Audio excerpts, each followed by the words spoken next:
So if you watched the video I posted on Monday, you saw what I got done. I actually got more done, but the video ended up being too long with the mono shock install. So I'm just going to post the rest of what I did, which is really nothing major, but I'm just going to post the rest of the video that I had already as a second video this week. So hope you enjoy. So save the easiest part for last. Aluminum spur gear cover by 3 Racing, and what you see in there is instructions. So I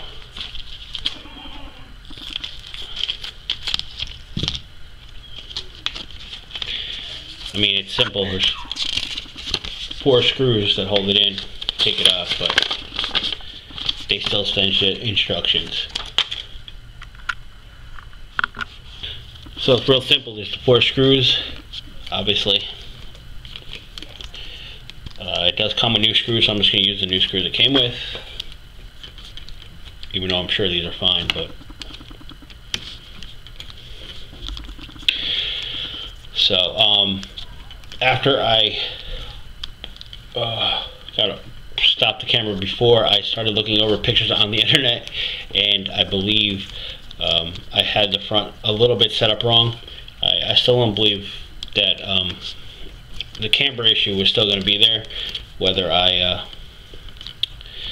set up this way first or not. So I'll show you that before I'm done. It was one reel. It wasn't like super hard, but I had to break it back down a little bit. Okay, even though this one's self-explanatory, put the 4 screws back in. I used the ones that came with the kit, not with the car. They came with the cover, with the spur gear cover. So put those back in, and that's it. That's just really a dress-up piece. I had to order body kit, the body mounting kit, so I saw this and it was cheap, so I grabbed this also to add a little bit of style to it. So that's it. Nice little piece. And so here's what happened when I got done. Before, I looked online and I started looking at in-depth pictures. I found some other pictures, and all the pictures I saw had the 3 spacers on the front. So I moved the 3 spacers to the front. It didn't change. You might have added a little bit more camber, but I don't think it would have fixed the issue that I was having, because it was so excessive that, like I said, I don't think moving into the back would even fix it. I will check it, but for now I think I'm going to run this, what I have, the setup that I have. I also took the other spring that came with the mono shock kit, because there was 2 springs. I put it on the other front shock, so I have another setup. I could try the other shock. I can just pop this shock off, put the other shock back on.